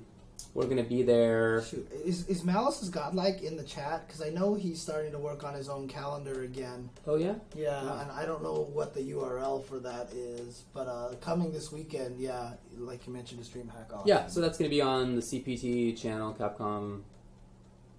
What is it? Capcom Pro Tour? Capcom Fighters. Capcom Fighters. Yeah. And then just a brief rundown of some of the players, because I took a look at the Smash GG site. It's not in pools yet. That's going to be out tomorrow. But players including... Oh, there was that China event. That's right. That Nemo and Xiaohai were at. And Didn't even hear about it. I forgot what the result was, but I mean, Xiaohai, I think, won that one. Oh. Yeah, and just body... And like the few times he played Nemo, I think he just destroyed him. Oh, wow. Okay. Yeah, and it's crazy, too, because Xiaohai mostly plays KOF right now. I was talking to Chris G about that today, and he literally says that like when Xiaohai streams Street Fighter, he gets a decent amount of viewers in China, but if he streams KOF, it's like 10,000 people. Oh my gosh. 10,000, like 20,000 people are watching. That's amazing. Or 50,000 or something crazy like that. Although in China there's a lot of view bots, right? So it's hard to really tell. But regardless, he gets more when he streams KOF. Yeah. So. Also just a lot of people. Yeah, Xiaohai. Yeah, he won both Street Fighter 5 and KOF 14, and wow. yeah, Xiaohai is, God, that guy is, he is a celebrity in. It's pretty cool. In China, for sure. He Pretty is cool. a celebrity. So yeah, he streams on a Chinese stream site. It's probably Douyu TV, right? I would think, yeah. Someone's asking where he actually streams. It's not on Twitch. No, yeah, as far as I know. So, yeah. Anyway, so Dreamhack Austin is a premier event, which means a ton of people are coming. Knuckle-Doo, Haitani, Daigo, Yukadon, K-Brad, Snake Eyes, Flash, Lud, Jiwa, Sabin, LPN, Sien, Stupendous, Commander Jesse, F-Champ, Coach Steve, Ramasama. Let's see, what do we got here? Phenom is coming. Justin Wong, of course, is going to be there. John Rogg is actually going to play. That's kind of cool, actually. Mono will be there from PR. You got Brian F, Burnout Fighter, Fubar Duck, Magneto 1080p, who I recall doing well. Takuya Sugi, the guy who plays online. Oh yeah. Because he's cool. from Texas. He's the Alex player Right. that did really well in the online tournament. Right. That'd be sick if he still uses Alex. Because hope not. most people just don't think Alex is very good. Shine will be there. Alucard, Cyanide. Did you say Shanghai already? Someone said No, I Shanghai. haven't gotten that far, I said Shanghai. suppose. Oh, okay. Master Mike actually has been doing pretty well lately. Let's see what else we got here. Ooh, Oil King is coming from Taiwan. That's pretty cool. Oh, nice. Okay. I didn't realize that. Rashido. Gamer B, Bonchan, Punk. Marn will be there. Dogura, Goichi. Man, this is super stacked. Momochi will be there. Dude, all the premier events Razor are going to be Skin. that way. But see, what's cool is I think it's largely success on Capcom's part for making it so that you don't auto-qualify, but the points are also spread. Yeah, because now it doesn't feel like if you don't make top 8, it's a waste of your time. You know what I Right. mean? It's definitely worth it. So, Yeah. okay. Oh yeah, Shanghai, there he is, towards the end. Alex Myers. Man, Happy Medicine is coming to play? Oh, yeah? I haven't heard that name in a bit. Right. But that'd be cool to see him. So yeah, a lot of good people are coming. Make sure you tune in. It's going to be Saturday and Sunday. Yeah, it's going to be fun. It's going to be a fun event. We'll all be there. Yeah. So, it's going to be good times. Good times. All right. Okay, well, you want to just do... and again, we mentioned the weekend after that is going to be Texas Showdown, Yeah. right? So, you want to definitely tune into that. So, I think that's Level Up, right? yes, that's going to be Level Up, pretty sure. Stream. It's either going to be that or it's going to be like a Texas Showdown channel or something like that, but I'm pretty sure it's Level Pretty sure Up it's Level series. Up, yeah. Level Up series, so... Okay, or I'm sorry, Level Up Live. Yeah. Level Up Live. Okay, do you want to talk about some games and Yeah, what else is community going news on? and stuff like that? Okay, so game stuff. A lot of Injustice news is coming fast and furious at this point in time. Braniac was revealed. Yeah. And they showed Braniac, and I guess he is going to be playable then, Yes. right? So, he looks interesting. It's hard to know without knowing more about what the moves are, because Right. there's basically Sentinel drone, Right, that, there was like drops one stuff. that flew There's just by. one rather Right, than three. yeah. And then he has some kind of a beam that extends from the sky to the Right. ground, and like maybe a command grab. I don't know. It's hard to know if it is or not. And then there's also a dive kick randomly. Yeah, looked like he had a Kung Lao-ish dive Looks kick. very Kung Lao-y. But then he had like standard things where it was like capture you and suck you back into him, and then he Yeah. can juggle you and stuff like that. Yeah. I had no idea how he would play. Like I feel like that's a character Right. that I just had no idea at all. So I can't get over how dramatic they make all the supers in this game, and it just looks funny because if it doesn't kill them and the guy just gets up, like I almost feel like they should just make two different supers. Like make one that just looks like it beats them up, but if they calculate it and they're gonna die, then they can do like the stupid, ridiculous things that they do. You that know, would be so cool. because I mean, Braniac, like he shoots you with his drones shoot you with the spaceship comes up and Yeah. shoots this giant laser, and it's like boom, and the guy's like ah, and then you see him go, and then he just gets up. Yeah. It's like I don't know, there's just something. Oh, you're right. It's kind of funky. Like even in Injustice 1, when Superman launched you into space, from the space station, Yeah. he launched you out of Earth, Yeah. right? And he flew up and he punched you back in, re-entry, and then boom, you hit the ground, and then you get up. Like Yeah. it was just weird looking. No, I'm with you. I don't know. I do like the supers. I think most of them are pretty cool, but yeah, they're like it's hard to imagine anybody getting them. Yeah, for sure. Especially like if you do it to Harlequin. Yeah. Like Harlequin is dead. Yeah, Okay? she's not some superhuman. Right. Right. Well, I mean, Well, isn't that the storyline in Injustice? there where they all was. get injected with some crazy thing? So there was in Injustice 1, but I heard, and I not forget if this was official or not, Uh-huh. but I heard that that's not going to be the same thing this time. Oh, really? Could be wrong. Might have just been a rumor that I took as fact, but yeah, I've heard that it's going to be different in that respect. Yeah, and what about Darkseid Super? What did he I think do? it's Darkseid, but I'm not sure. Darkseid, yeah, you're right. Because I saw you tweet about it earlier. Yeah, it was just like he launches you into space, and then he like hits you into an asteroid or something, and then he grabs you through. I don't know anything about the character, but I guess he grabs you through like a big portal in space, with a giant hand that like reaches out and grabs you, and then he pulls you through, and now you're back in the world, and he's like grabbed you.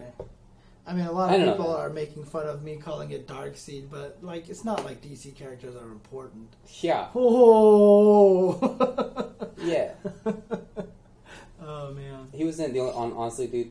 The only reason I know how it's pronounced is because he was in one of these transitions in Injustice 1. Oh, okay. And I heard somebody saying it on a stream. Literally the only reason. Oh man. Okay, well, so Braniac was announced. I mean, look, the Super was pretty cool. I don't want to say that it was crappy. It's just, it was like, that. I feel like I was a fairly accurate rendition of what happened. Well, Ed Boon says apparently that Injustice 2 has gone gold, so I guess it's been submitted for approval and stuff like that. For some reason I thought you meant like it's... Sales-wise? Yeah. I was like, wow, that's crazy. But like, ready to be shipped. But then also... they said, like, you know how achievements always spoil things? But apparently there was an achievement list for Injustice 2 came out, and I guess it kind of leaked that Joker is playable in the game. Oh. Yeah. But, I mean, that would make sense, right? Would make sense. So, yeah. In fact, even in there was actually this released today, a whole set of character interactions, their little dialogues before they fight each other. They're really good. I gotta say, like, that's not something I care over much about, but it's like, they did a really good job. Dude, I mean, how great were the special intros like in CVS 2? And then when they're all special intros? Yeah. I mean, I thought it was sick when Superman and Braniac fought each other. Superman came in with the handcuffs and he breaks them off in his intro, right? Yeah. I mean, this is kind of neat little touches. It is. And it even like in Marvel vs. Capcom 3, when they had like the custom quotes and even the things like Steve and Tony calling each other by their names as opposed to their superhero names, and then Hulk calling Amy Doggy, right? You know? Yeah. Or when they came in and they had their special interests, those things are so cool. Yeah, for sure. What was it? Ghost Rider said that like Phoenix, right? Like there's a lot of lawyers in hell or something like that. You know, there's just like it's so cool. Yeah. It's really cool. They did a lot of them, and there's a lot of really good ones. Mm-hmm. Yeah. All right. So Joker. This is nice. Look, Europe always gets jacked on Guilty Gear. But they actually announced that Guilty Gear Rev 2 is confirmed for European release on May 26th, so it's going to basically be the same time as everybody else. That's really good. Yeah, so, that's good. They're not haters, they're not going to be left behind, so, and yeah, let's talk about this.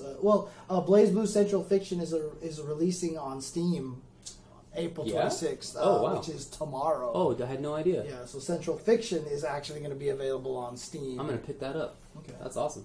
I still don't own any fighting games on Steam. So. Actually, no, that's a lie. I have Dive Kick on there, I think. And Lethal League. I think I have Lethal League on there. So. Those are good ones. Skullgirls. I have Skullgirls on me Steam. too. Those are all good ones. Have I ever played any of them? Oh, Yatagarasu I have on Steam. Me too. And I have played Yatagarasu on Steam, but like... none of the other ones. I just don't play things on Steam. I don't have Street Fighter on Steam. I don't have Guilty Gear on Steam. I can't believe it. Yeah, it just doesn't happen.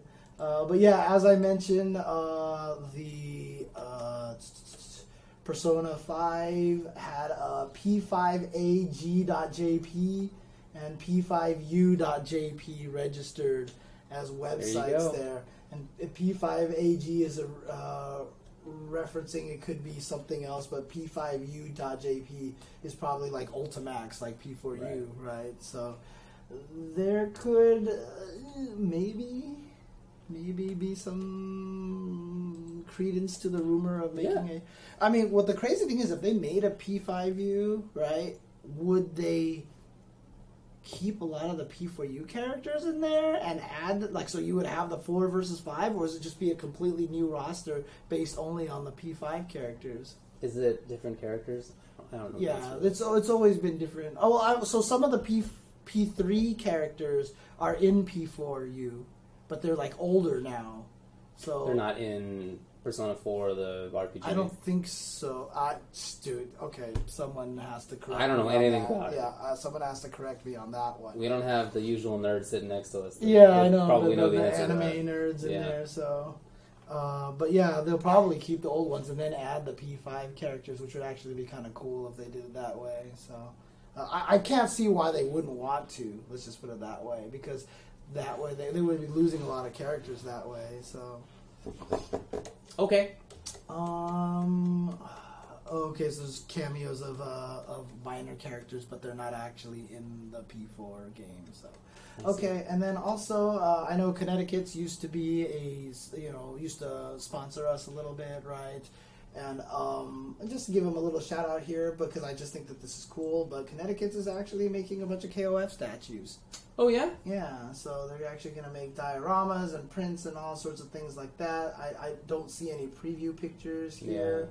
Yeah. But it says that Connecticut's dynamic action diorama line just found its new challenger, bringing to the collectibles hobby. We are literally burning with excitement to announce that we'll be making 1/4 and 1/6 scale statues, art prints, and apparel products from the King of Fighters fighting game franchise. Well, that's very, very cool. Yeah, please just make a Johnny statue. Please make a Johnny, because they have Guilty Gear stuff, right? So, that would be really cool. I just want a Johnny statue, man. I just want a Johnny statue. I guess I'd probably buy like a Q statue or something. Oh, that would be sick, actually. That would be sick. I think so, too. I think the only thing Johnny that exists for Johnny is like one of those crappy little Gashapon toys that you get in the little, things in Japan, so... But that's all the news that I have, to be honest with you. I don't have much else. This is either going to be an extraordinarily short episode, or we can have people talk about... theoretically, like, if we ended now, I could start a Zelda stream, and it'd still be the same time as I normally start a Zelda stream. Oh, my God. But, dude, this game is so fun. I have heard. Oh, my God, that game is so good. I mentioned the $200 premium MvCI. I definitely mentioned that. Yeah, obviously that's not the minimum price, $200. Yeah, but if you want to get the maximum fancy mode version with the statues and whatnot, then it's a $200. You can't actually. Look, I'm the plastic figure guy, right? But the funny thing is, like, it's not even anime. It's just fighting games. I just like fighting games, right? So that's all I want to do. These are super cool. Yeah. Dude, the Ramlethal one is still just amazing. So sick. I love this thing. Yeah. So, yeah. Definitely. It's just really, really well done. So, I heard that you want, or were considering, or maybe joking about, people critiquing your gameplay. Dude, God. You don't understand. Like, I've already had somebody come and offer me in DMs. They're like, a top player. He was like, I'm going to help you out, fam, basically. He's like, just give me a link. And I told him to go check my archive. Dude, but the funny thing is, like, so I can't get to platinum, and I'm, like, stuck at 6,000 points. I can never get above... Well, I lost 1,000 points thanks to me messing around with Zangief 1 week. That happens. But, like, dude, I just, like, cannot seem to get back to, like, higher points. Like, I'm always just fluctuating. And, like, I just feel, like, really terrible, and, like, I just feel like I'm, like, really bad at the game. And I was talking to Sajam about it today, and he was like, you do realize that if you're in Super Gold, you're, like, in the upper 10% of, like, all the players online, right? I didn't know that. And I was like, really? He's like, yeah. He's like, it's really, really bottom weighted. It's something like that. Maybe top 20% or top 15%. So he made me feel a little bit better. Well, what if we did an experiment? Okay. What if we had, like, a Milgram experiment? A Milgram experiment? Yeah. Continue. Okay, sure. Great. This is going swimmingly. What if we basically gave you a small electric shock whenever you didn't do well? Jesus. And we could ramp it up just little by little each time you don't do well. I would be dead. I would be dead. Would you? I think I would be dead. This is not for lack of trying here, dude. In that experiment, they were able to show that... That it worked? Yeah, sure. Dude, it was Viserius who actually told me... Viserius actually told me that he would do this thing where he would put a very tight rubber band around his hand, like right here, and whenever he didn't do something that he wanted, like, for example, me anti-air or not, and he failed, he would take it and, like, snap it on his hand. What?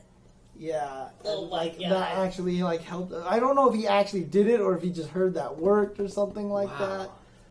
But I was, like, seriously considering doing that because of my shitty anti-air. That's pretty crazy, man. Yeah, you want to have it be a Patreon goal where we can put James in a Milgram experiment? I already beat myself enough mentally. I don't need to get the physical pain along there. Although maybe it would work. So. I would be the one who was actually being experimented upon. Yeah, that's right. Yeah. So what happened in Milgram experiment was you were told that you were going to be reading, or you were going to be giving somebody a test. Okay. And whenever they got a question wrong, you had to administer a small electric shock to them. Uh-huh. You were told that they agreed to it, and to the extent that they did not, that the person administering this experiment would take all the responsibility. Okay. All right. Okay. So you read the test question, and if they answered incorrectly, you give them a shock. The next one is a bigger shock, and the next one after that is a bigger shock, and so on and so forth. And so you shock them, and they go, ow. And then you shock them again, and they go, hey. And then you shock them again, and they go, hey, hold on, let me get out of this thing. And you shock them again, and they go, oh, they start like really screaming. And then you shock them again, and there's no response because they died. And so that was like an experiment that was run, basically to see how long people would keep killing another person for just because somebody told them to.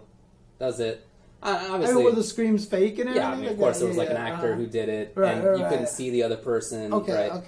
So no, of course, it wasn't real, but it was basically whether you would kill somebody else just because you were told to. Okay. I don't want to do this. You don't want to do this? No. I'm good. But I mean, what was the results? Like, I'm actually super curious. Oh, more people than not. Pressed the button until they thought the person was dead. Yeah. Damn. Yeah. Because the person administering the experiment was just like, no, keep going on. Oh, do it. I'll take the responsibility if it goes wrong. Keep doing it. And you could get up at any time and leave. Right. Some people did, but most people did not. Dang. Yeah. It's pretty messed up. Glad they you died. Want to shock me until I died.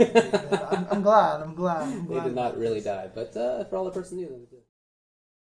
Yeah, but I mean, honestly, like I honestly just don't think Cammy's the right character for me.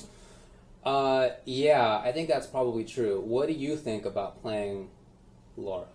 A lot of people suggested that. That seems to make sense. And I just don't want to do it. Yeah? I cannot do it because I just despise that character so much. Oh, the character. Yeah. Okay. All right. And plus another thing is like, I guess I'm not into being super setup heavy.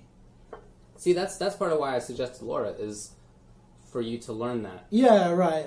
I actually was thinking of the two characters that I thought was, one, I want to maybe learn Armika so I have command throws so that way I can, because I die to command throw characters really badly. And then also, kind of the same reason why I said I felt like Justin should use Laura or Mika was because then my footsies are bad, so I can't try to play the super footsie heavy game. I have to get better at kind of basically the exact same reason I mentioned for Justin, is just to kind of teach me more Street Fighter 5e, not the shimmy part of Street Fighter 5, which is what Cammy taught me, but now the kind of crazy YOLO decision making that you kind of need a lot of the times in Street Fighter 5. And I was thinking maybe that character could help me with that. The other one that I just never thought about, but some people in the chat were suggesting it, and the more I thought about it, I was like, was Rashid. Just because he's got this crouch fierce that hits everything. I guess I can see that. He's got run pressure. Yeah. And, like, he hits buttons a lot, and, I don't know, like, he's kind of shenanigansy, He definitely can be shenanigansy, but he too requires a lot of in-depth study. Mm-hmm. Like, in the same way that Laura does, neither of those characters can be picked up easily. Yeah. Rashid is really complicated, but you do like pressing buttons, and that character can definitely press buttons. That's kind of what I'm just hoping for, is to find someone who can push buttons. That's another one, honestly, is just Balrog. I don't think Balrog, personally. I mean, I played him when he first came out, and I thought he was fun. I think he's fun, too. Yeah, I feel like he's not as buttonsy as you might want a character to be. Right. Yeah, Bison was another one, but I'm not sure. But I mean, some people say Bison they think is boring and stuff like that. What? But I That think character's a Bison's- blast. Yeah, I think Bison's. Like I said, I used him on my Smurf account on stream, the Shimmy Fish Mouth account, and I could totally see why your first tutorial for him a long time ago was like play Bison if you want to be a jerk. Yeah. Because, dude, that's all I want to do is just dunk people and roundhouse people and dash at them and roundhouse them. Oh, man. Dude, Week you just one wanna was be so such fun. A jerk, dude. Street Fighter V Week 1 Bison was so fun. And obviously you can't do that stuff now, but a lot of what was Week 1 stuff is now like the next level of mix-ups against good players. So it's like when you're in V-Trigger, you can't just dash because everybody's expecting it and they're going to mash crouching jab or whatever. Right? It doesn't work. So you have to frame trap them slowly from the front. And then the dash. And then you go wild. So, Dude, like you can still do it, it just takes a second. Every tactic in Street Fighter goes from being the stupidest thing to the best thing, right? That's why Wake Up Super worked for Kazunoko so much with Yud. Remember he woke up Ultra all the time? Dude, I played an Ibuki who did overhead into Super, and I got hit by that. And because he saw that I hit buttons afterwards, every time I blocked it, and the guy jumped into the chat and was like, yeah, I got put in the corner, so I just figured I would try to out-crazy him. Makes sense. And makes total sense. When it hit me, like, I was mad because I was like, why would you do this? This is the worst idea ever. But I was like, but I hit buttons every time. So actually, it was a great read. Like, it's actually, it did that thing where it went from the worst idea to the best idea, you know, and it was great. So I was playing Olaf Redland the other day because I had never played against a competent Colin. Oh, right. Until, like, just when I played him, like, 3 days ago. Right. And so he did something like EX hands or something. And I pressed buttons afterward because I was like, I don't know if this is safe or not. Honestly, I have no idea. Like, I'm playing against her for the first time. I've never done the research. And he saw, and so I pressed the button, and he didn't do anything. But the second time, he did. No, I guess it must have been regular hands because he did super right after that. Oh, and I was trying to press the button. Yeah, okay. You know, it happens sometimes. That's how it goes. Yep. What do you think about playing Colleen? You know, for me, you mean? Yeah. My problem is I just know I would play her by canceling things into dandy step and just keep trying to dandy step people all day. And I just don't think that that's going to work, but that's what I'd want to do. And she's really about all the hail setups and knowing all your hail knockdowns and stuff like that. Yeah, so. She's very setup heavy. I mean, I like Olaf playing her because he does the research on that stuff. He likes that stuff, so he definitely does it. Yeah, I looked it up later, and I can punish hands. It turns out, but I just didn't know like the timing of it. Right? Yeah. So.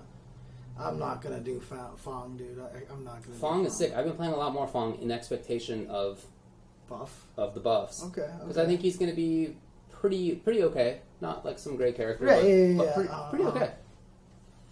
Yeah, but I'm actually really interested in Mika because I did play a little Mika when the game first came out as well. And then plus the other thing too is I've seen so much Mika, I know what I'm supposed to do with her. Interesting. You know what I mean? And because I played her, I know like her commands. I don't have to build new muscle memory. Like I just know things about her. I thought there was something that was switched. No, like no, butts are different or something like that. It's pretty much the same. But like when I tried to learn Laura, I'm just like, oh, let me do Thunderclap. Oh no, it's not Fireball. That's Bolt Charge, and it's Thunderclap is actually quarter circle back, and like Bolt Charge. I was just like, God, I just don't want to deal with this, you know, kind of things like that. But plus, like I said, I have so much of that. I need to like the characters factor, and Laura is just like she defies that so vividly, you know, and it just makes it so hard for me to play that character. Yeah. Well, I think Mika makes sense. Like I said, maybe Rashid. Yeah, I think Rashid would make sense, although I think that's a much bigger project. Yeah. But I like I said, I tried Zangief, and I'm still willing to keep playing Zangief, but I just don't know any of his setups right now, you know. It's not really a setup character. Yeah. Well, I mean, like, after Fierce SPD, like, I kept trying to dash up in meaty, but that's not really the mix-up for Zangief. Like, yeah, you do dash into crouching jab, and your crouching jab comes out first. Right, but if your crouching jab hits them, you don't really get a combo off of that. So if you expect... Yeah, you can. You can do crouching jab or jab, lariat. only one jab into lariat, right? You or can you do two? Oh, yeah. that'll reach? Oh, So dang. Okay. one thing is that you have to remember that lariat is basically 2 moves. Mhm. Forward plus lariat is a different move than not forward Right, plus because lariat. you slide forward, right? Not even just that you slide, but that the startup of it. Oh, really? Yeah, it's definitely a better, okay. definitely a better move. Got it. So you have to do crouching jab, like forward or down forward lariat, Right. whatever. It's weird. Okay. Yeah. You can also do crouching jab, crouching strong if you think that they're going to press buttons and you counter hit them. And yes, Karen is way too similar to Cammy for me. I'm just going to end up playing Karen the same way that I play Cammy, which is this footsie shimmy game, you know. And to be fair, That makes sense.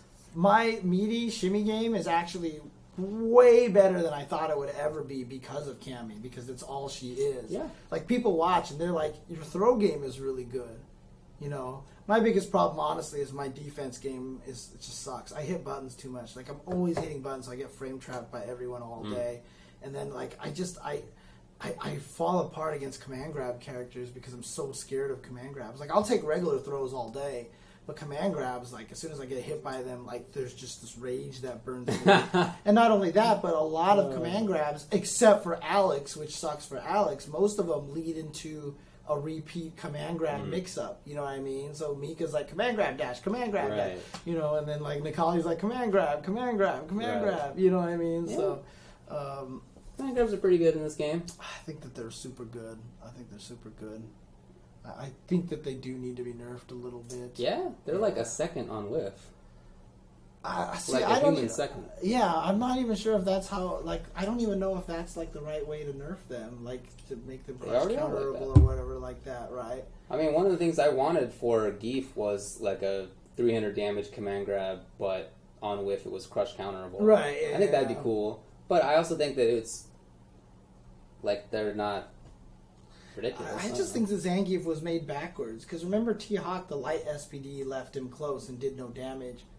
Like, that makes sense to me, right? But then you can't have the light one have a lot of range, because then that's just really scary, but... Yeah, T-Hawks are mostly the same. Yeah, it was just weird to me, because the fierce one, which is the damaging one, also gives you the mix-up, like... Yeah. It's kind of weird. I don't know. I certainly know some people who think that command grabs are too good in this game, but I feel like taking a risk for... usually like 150-ish damage. Some characters get more, obviously. I think like somebody, like you can get blown up very badly for whiffing a command grab, right? And I'm fine with that. Not a big deal, but I'm just saying there's clear risk. What would you think about nerfing regular throws and making them have a little bit longer delay on whiff? Because one of the reasons why command throws are so good is you can't neutral jump command throws, because if they go for a regular throw, everyone just anti-airs you for free. Right, because it's like, ooh, and then they jab you out of the air. Ooh, lariat, right, yeah, right, or whatever they want. Yeah. So I thought making those last longer. And look, people get shimmied already, even on the short whiff, right? And then the other thing I hate is when Karen does stand light kick, walks in, goes, ooh, misses, and then low strongs you, and then gets this big old combo. Like, it's actually, I feel like that's a legit strategy now, whiffing throws. I've seen people do it. Yeah, just like walk up to you and go strong, like super plus, and whiff, and then hit you. Like, I get away with that so much with Cam. I walk up and try to throw, I miss, and then low strong, and I get a counter hit and the low forward and the drill. I just feel like throw whiffs are too fast in this game.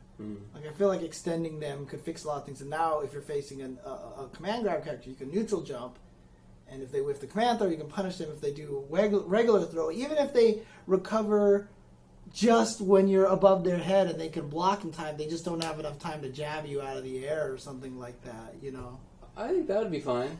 Yeah. I'd be fine with that. I wouldn't want neutral jumps to be punishable. Neutral grabs to be punishable. Right, yeah. Like in KI, I feel like that's too much, but... Yeah, I am definitely a character loyalist. I'm playing Cammy only because I'm a character loyalist and because I thought she would teach me the game really well. I think she did. And she did, yeah. She, like I said, she taught me that meaty, the shimmy game really well. Yeah. I'd never been a shimmier before, and now I'm like ridiculously good at shimmying people. And like I'm really good at conditioning people to shimmying them, you know, until I play people who are good at mixing things up, you know. But I want to play a character that's not as concerned about that, you know what I mean? I see.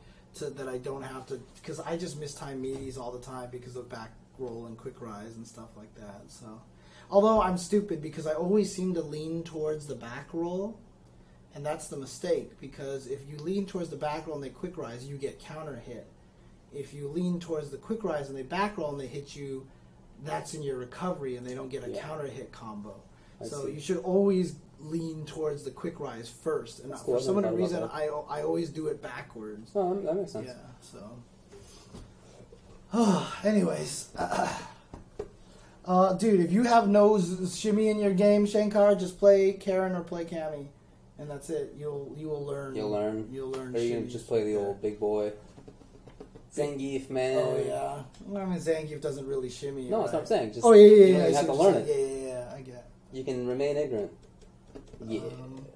The reason why command grabs are really good is because they create a true 50-50 mix-up. And there are a lot of situations where, like, if you can find a move that's +3, because most command grabs are 6-frame startup, if you can find a move that's +3 on block or on hit, and you do that directly in the command grab, like, you literally cannot escape it unless you just are holding up the whole entire time. You can backdash or hold up. Yeah, but or Dragon Punch if you got something like that. Mm-hmm.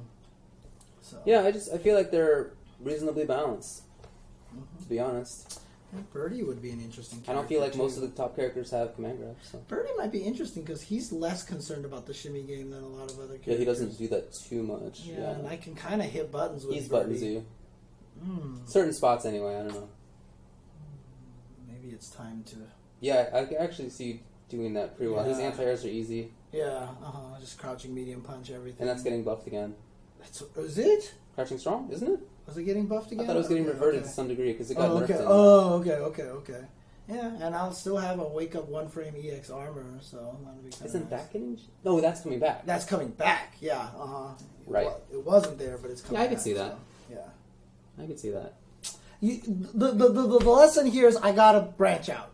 I just gotta play a bunch of stuff. I'm just gonna use my Shimmy Fishmouth account, and I'm just gonna go through a bunch of different characters just go with it and just see what happens. Try them out. The hardest part is when I still only have like 1,000 points on the Shimmy Fishmouth. It's like 1,500 LP or whatever. So it's like a lot of times you play against people, you're not really getting a proper sense of like how they play sometimes. You're just doing stuff. Yeah, because people are just running into things For sure. sometimes.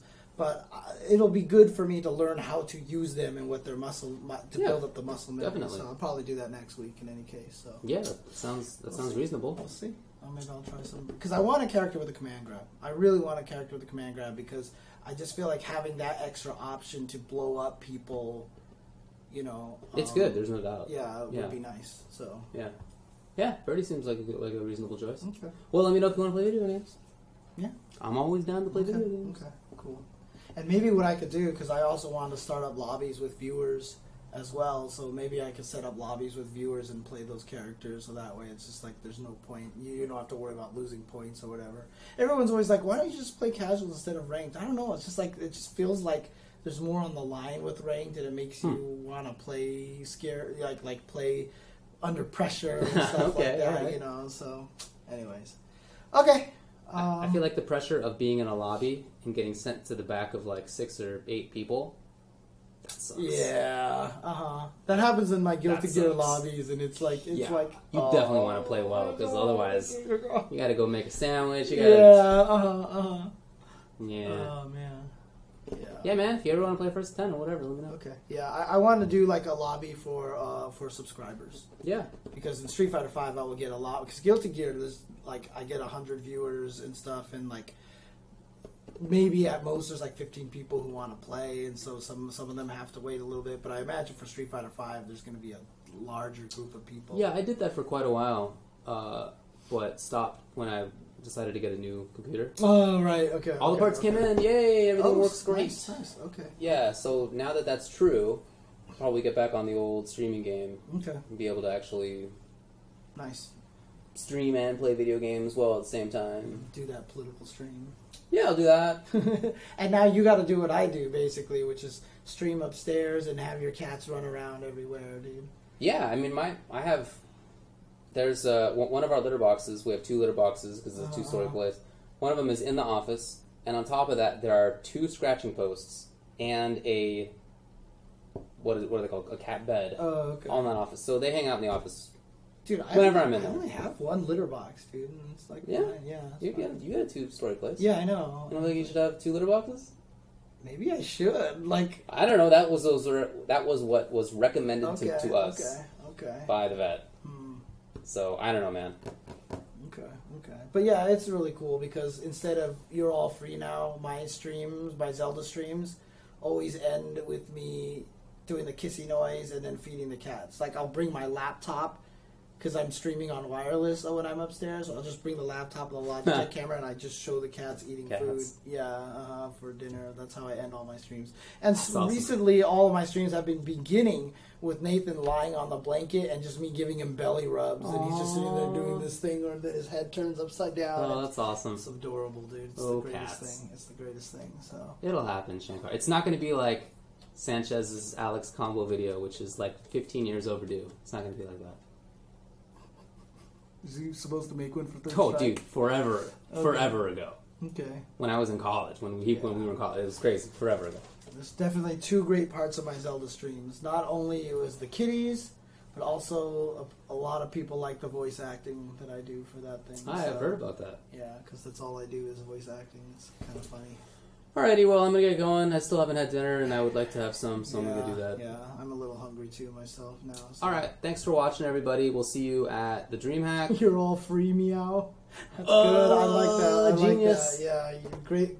Good job, Glasses Are God. Good job. You got to put that in text. That's actually hilarious. I know. You are all free, meow. Yeah. We have one of the Super Troopers guys up there.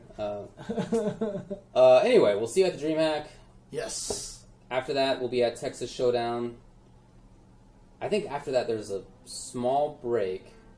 And at the end of the month, we'll see where we're going to be. Yeah, actually, in the middle, there is something that I might be doing. Okay. But we'll see. We'll see what happens with that. So I'm still waiting to hear back from people. All right, bud. So, okay. Anyway, we'll keep you all posted. Have a good night. Peace out. Later.